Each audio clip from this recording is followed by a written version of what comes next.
संगीत में मैं सम्राट नहीं हूँ, संगीत में मैं फ़कीर हूँ, मज़दूर हूँ जो रोज़ रियाज़ करके थोड़ा-सा गला मेरा कहा मानता है। संगीत ही एक ऐसी चीज़ है जिसमें फ़कीर हो सकता है। जोगियां दे कन्ना विच कच दियां मुंदरां, जोगी समझते ना आप, जी योगी। जी जी जोगियां दे कन्ना विच कच दियां मुंदरां,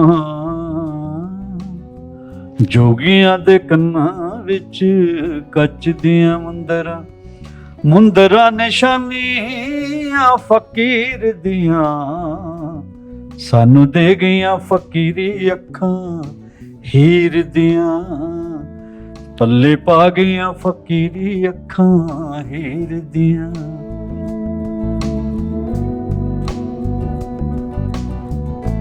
नमस्कार, आदाब। आवाज द वॉइस में आप सभी का स्वागत है। खैर मकदम है। संगीत की दुनिया के सम्राट पद्मश्री श्री हंसराज हंस जी के साथ आज हम उनके घर पे यहाँ आए हैं, तो जानेंगे उनका संगीत का सफर कहाँ से शुरू हुआ, कैसे शुरू हुआ। सबसे पहले तो हम उनका स्वागत करेंगे आवाज द वॉइस में। नमस्कार। बहुत बहुत शुक्रिया जी। सबसे पहले आपके व्यूवर्स को सलाम, नमस्कारम, आदाब, सत श्री अकाल एंड उसके बाद आपको और आपकी टीम का बहुत शुक्रिया, आप तशरीफ लाए। जी बहुत बहुत स्वागत है। खैर मकदम है हमारे इस चैनल पे आवाज द वॉइस में। आज अपना समय थोड़ा सा निकाला हमारे साथ में। हम अपने दर्शकों को बताएंगे कि आपने ये जो संगीत का सफर जो है ये कहाँ से शुरू किया और अपने गुरु से आप कैसे मिले। मैं ज़रूर बताऊंगा, लेकिन आप थोड़ा सा दुरुस्त कर लेना। संगीत में मैं सम्राट नहीं हूँ, संगीत में मैं फ़कीर हूँ, मज़दूर हूँ जो रोज़ रियाज करके थोड़ा-सा गला मेरा कहा मानता है। संगीत ही एक ऐसी चीज़ है जिसमें फ़कीर हो सकता है। बड़ी खां साहब जी से बड़ा कोई सिंगर नहीं हुआ। पंडित भीमसेन जोशी ले लें, अमीर खां साहब ले लें, लता जी ले लें। बड़े खां साहब जी ने देखो ये बोला कि अभी अभी सुर की समझ आई थी जी और अभी अल्लाह ने बुला लिया। तो वो ये कहते हैं, तो हम लोग तो पता ही नहीं, किसी भाग की मूली नहीं है, कोई गिनती नहीं। इसलिए मैं अदना सा फ़कीर हूँ। और एक फ़कीर ही आता था गाँव में, वो गज़ा करते हैं गदागर, सुबह सुबह आते हैं डफली से। वो उनकी तरह मेरी गेटअप भी रही है बहुत देर, लंबे लंबे केश, लंबी दाढ़ी। तो वो मेरे आइडियल पर्सनैलिटी थी। तो मुझे नहीं पता था आगे जाके ये स्टाइल बन जाएगा। तो मैं बहुत देर, जितनी देर शो बिजनेस में रहा तो उसी स्टाइल में रहा। तो वो फ़कीर सुबह सुबह गाते थे, मेरी रूह पे असर हुआ और मैं बेसाख्ता गाने लग गया। ये तकदीर में था, वरना मेरी कोई फैमिली की म्यूजिक हिस्ट्री नहीं है। इसके बाद हम जानेंगे कि आपने जो उस वक्त आपकी उम्र क्या रही होंगी, एक फकीर के तौर पे आपको ये दीवानगी आई और आपने संगीत का सफर, संगीत की तपस्या शुरू की करना। तो आप क्या चाहते थे, अपनी फैमिली में रहे जैसे आम इंसान रहते हैं, आपने क्या सपने देखे थे, उसके बाद कैसे ये सिलसिला शुरू हुआ।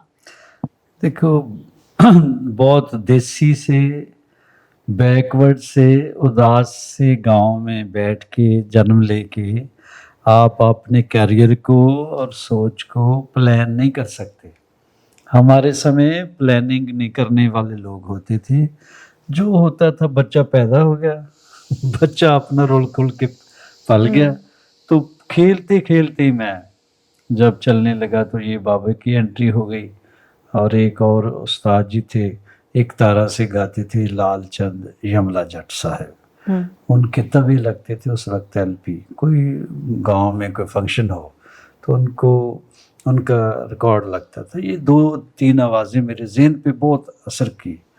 तो मैं बस ऐसे छोटी उम्र से ही गाने लग गया। तो आज से 40-45 साल पहले इस काम को इतना अच्छा नहीं समझा जाता था जी। तो वालिदैन चाहते हैं ये पढ़ लिख जाए या कुछ ऐसा करे। तो मैंने कहा मैं पढ़ूंगा भी, लेकिन मैंने गाना है। लेकिन गाने को पता नहीं क्यों फिल्म देख के कोई आ जाए ना थिएटर में, तो हमारे गांव में कहते थे ये आवारा है। आप देखो कि किस जगह पैदा हो के फिर मुझे कोई ऐसे हालात बने, घर छोड़ना पड़ा। फिर एक दरगाह थी, वहाँ साईं जी थे मेरे उस्ताद जी के, वो मुर्शिद थे, रूहानी मुर्शिद। तो बस वहीं पे फिर ज़्यादा मैं रहा, सूफीज़म को जिया, पढ़ा नहीं जिया। तो वहीं से फिर दुआएं लग गई। फिर जो जो उन्होंने बोला, मैं खैर स्कूलिंग भी की, कॉलेज में पढ़ा, लेकिन बाद में फिर मैं पूरी दुनिया में घूमा हूँ। लेकिन ये मेरे माँ बाप की दुआएं थी। हालांकि फादर साहब सख्त थे, मैं भी अपने बच्चों के साथ, जब मेरे बेटे हुए दोनों, तो मुझे फिर पता चला कि हर बाप चाहता है मुझे भी बीट करे और ये कामयाब हो। तो उसमें सख्ती ज़रूर होती है, लेकिन अंदर से सॉफ्ट होता है बाप। तो उस वक्त लगता है बच्चे को कि शायद तो कोई तशद्दुद हो रहा है।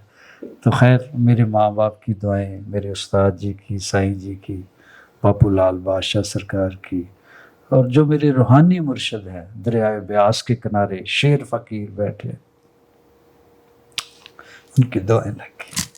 हम ये जानेंगे कि जब आप अपने गुरु की गद्दी पर जो आपको मिली, जब आप वहाँ बैठे, तो वो सफ़र कैसा रहा? वो रूहानियत, वो तपस्या अलग थी, और संगीत आपने सीखा नहीं कहीं से, ये उभरा, कैसे शुरुआत हुई? और आपका पहला सॉन्ग आपने जो अपने गुरु के सामने सुनाया या तपस्या की, वो उसको ज़रा गाकर बताइए उस सॉन्ग को। वो साईं जी के दरबार में थी, वहाँ सूफीज़म की डिस्कस होता था, फ़कीरों की मजलिस लगती थी, प्लस गाना, कव्वाली और सूफ़ी कलाम जी। तो वही सुन सुन के मैं थोड़ा बहुत गाने लग गया। फिर उन्होंने दुआ दी थी कि तेरा नाम होगा, तो फिर रिकॉर्ड बना, ऐसी नाम होता है। उस वक्त एलपी रिकॉर्ड बनते थे, हमारे गांव में तो तवा कहते थे उसे। जी। HMV कंपनी होती थी एक ही, तो उसमें बना था। तो पहला गाना फोक ही था, उसमें सूफीज़म भी है, पंजाब का कल्चर भी है, वो था। एक आध लाइन कोशिश करता हूँ। जी। जोगियां दे कन्ना विच कच दियां मुंदरां, जोगी समझते ना आप, योगी। जी। जोगियां दे कन्ना विच कच दियां मुंदरां,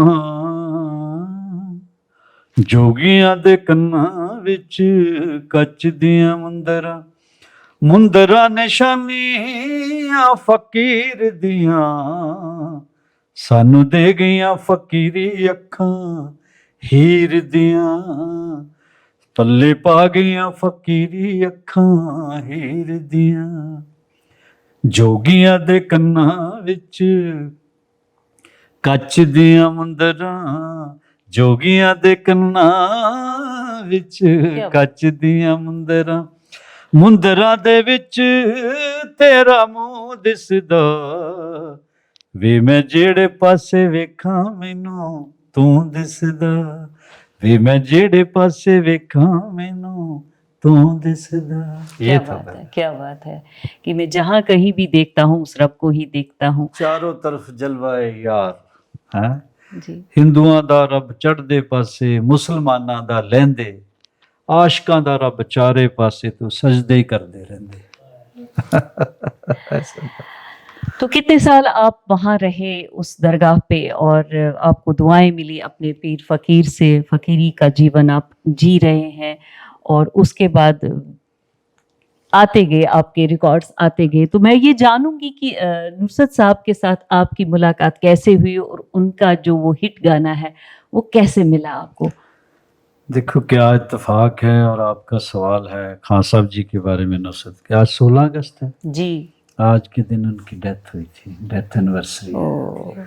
तो वो हमें इस जहान फ़ानी से वो कूच कर गए थे आज के दिन।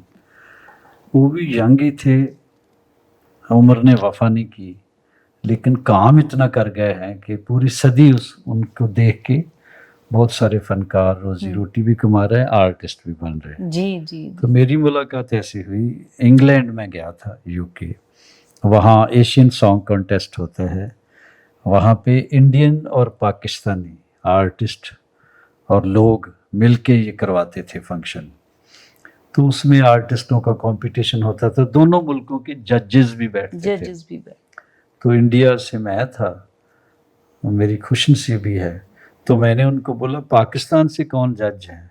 तो कहने लगे वो जो सामने चले आ रहे हैं। जब देखा मैंने तो खान साहब जी चले आ रहे थे, तो ऐसे लगा जैसे स्वर्ग का पहाड़ चला आ रहा है। जी जी, उनकी हेल्थ नुसरत खान साहब, नहीं स्वर्ग का पहाड़।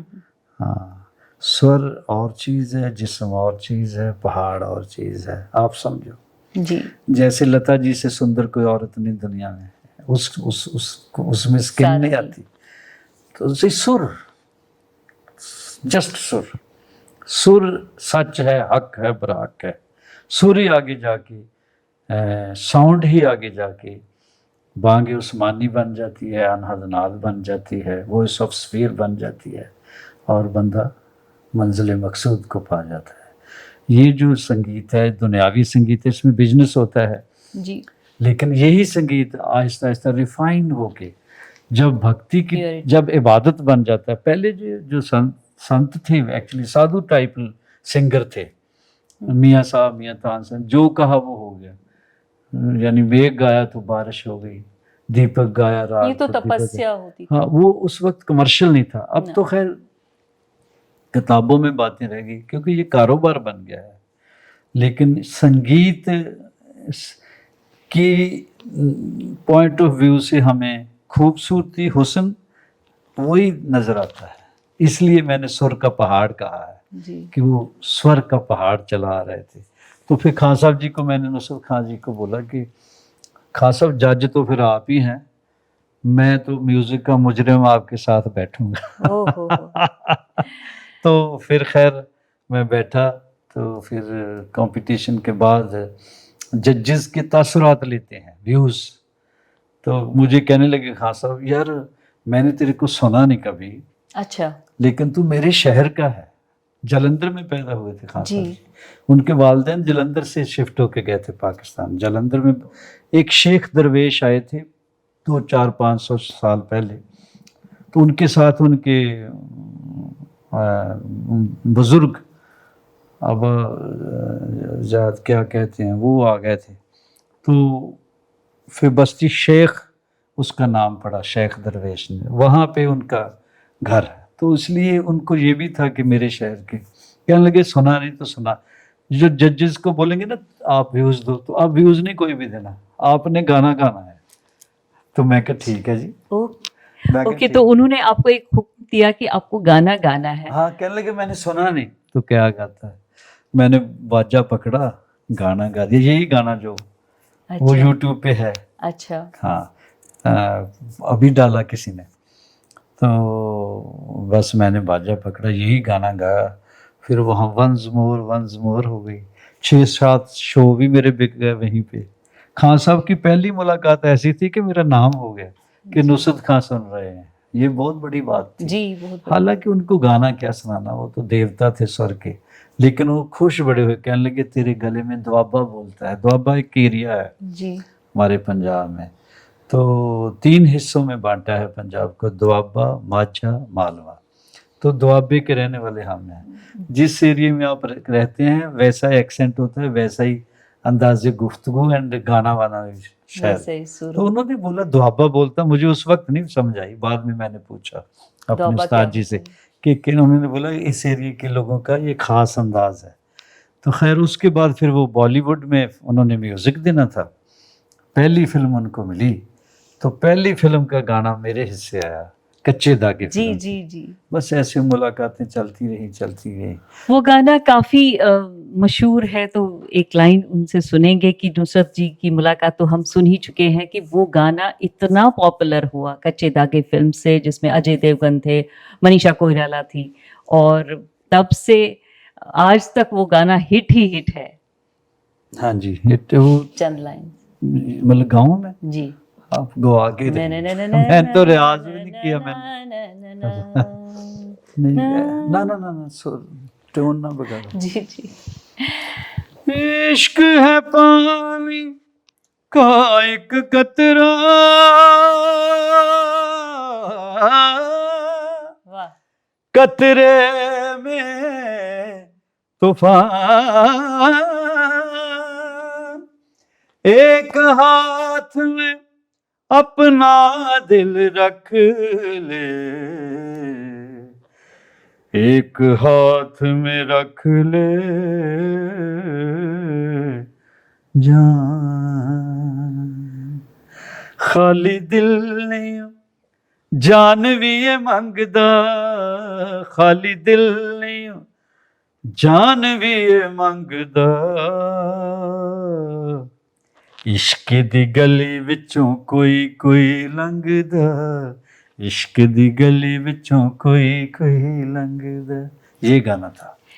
जी हाँ, गाने तो कई सारे हैं। हमारे दर्शक की जो इच्छा है हंसराज जी के कई गाने, मतलब लगभग सारे गाने ही बहुत ही पॉपुलर है इनका। वो दिल टोटे टोटे हो गया, और भी कई गाने हैं कि मौसम फिल्म का मैं सुनना चाहूंगी, और डूब डूब जावे तो मैं सुनूंगी ही जरूर इनसे। अब तो मैं गाने ही सुनूंगी। इससे पहले मैं गाने और सुनवाऊं एक एक लाइन आपसे, मैं ये जानूंगी कि फिर माँ बाप के साथ जो आपका सफर था वो कहाँ तक रहा। आशीर्वाद उनका ही सबसे पहले मिला, फिर गुरु का मिला, फिर बिना संगीत सीखे आप सूफियों के साथ रहे, फकीरों के साथ रहे, और आपका ये सफर चलता रहा। इतनी पॉपुलैरिटी मिली आपको, और आज तक ये सफर जारी है।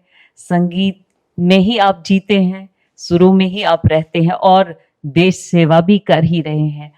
अब ये एक और नेक काम कर रहे हैं, तो आपके बच्चे भी वो भी संगीत में ही, उनको आपने सिखाया फिर?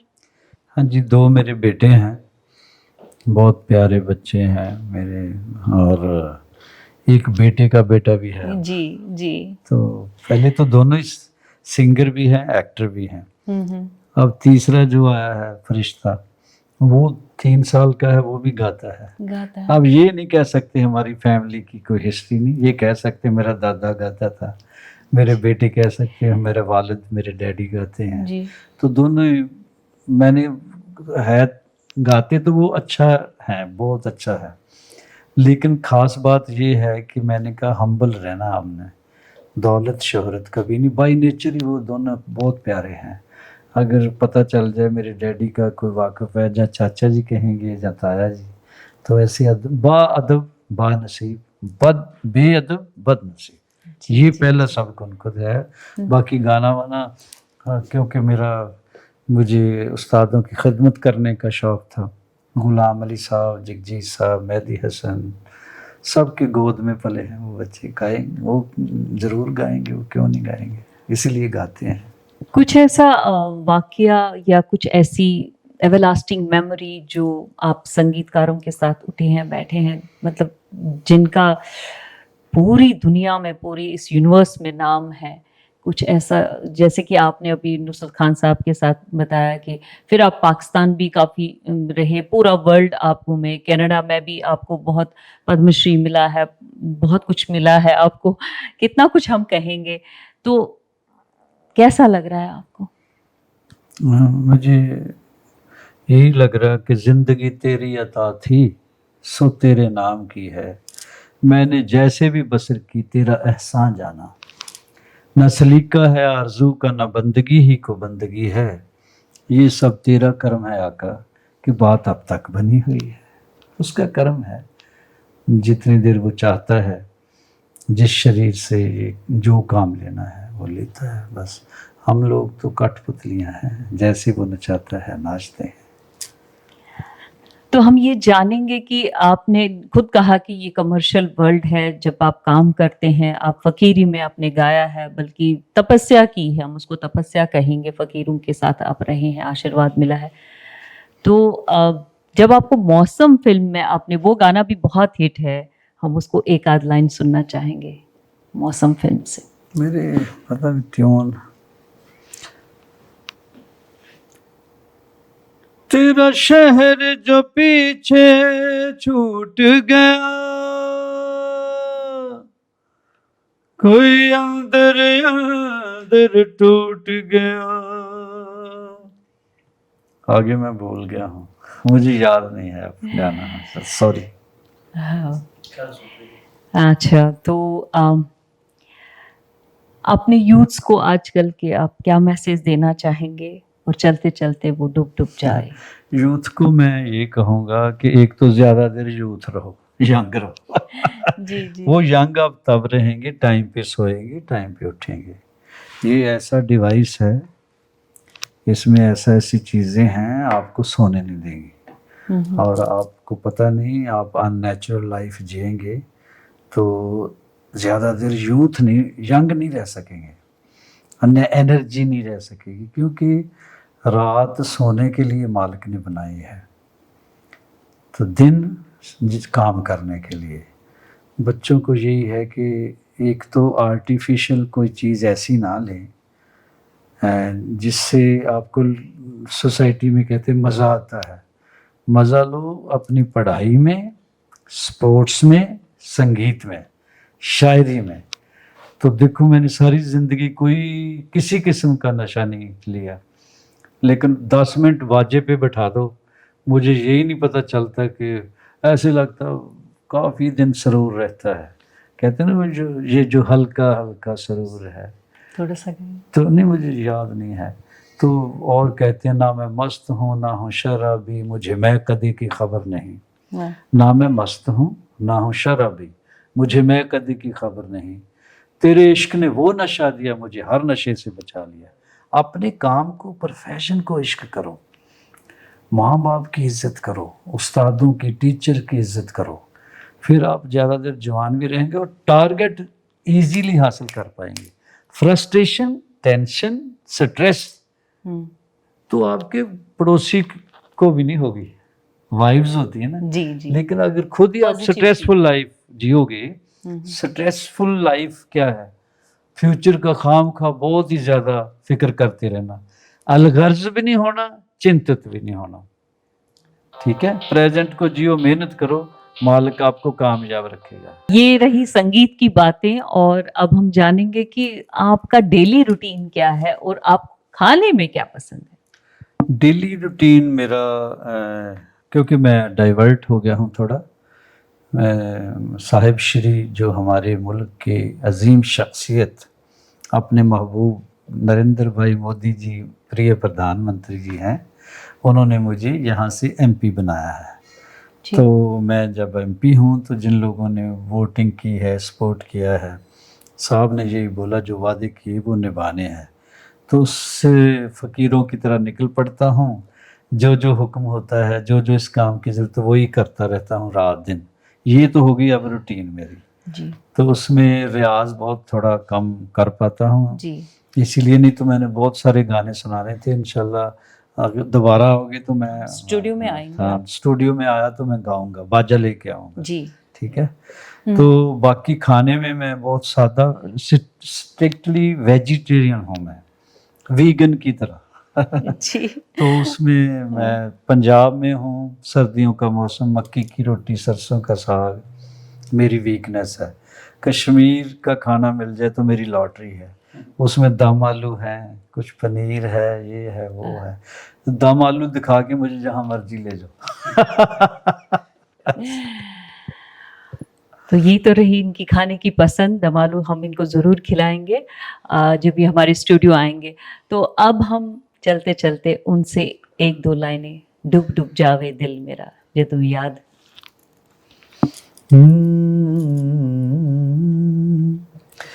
एक पल में एक सदी का मजा हमसे पूछिए,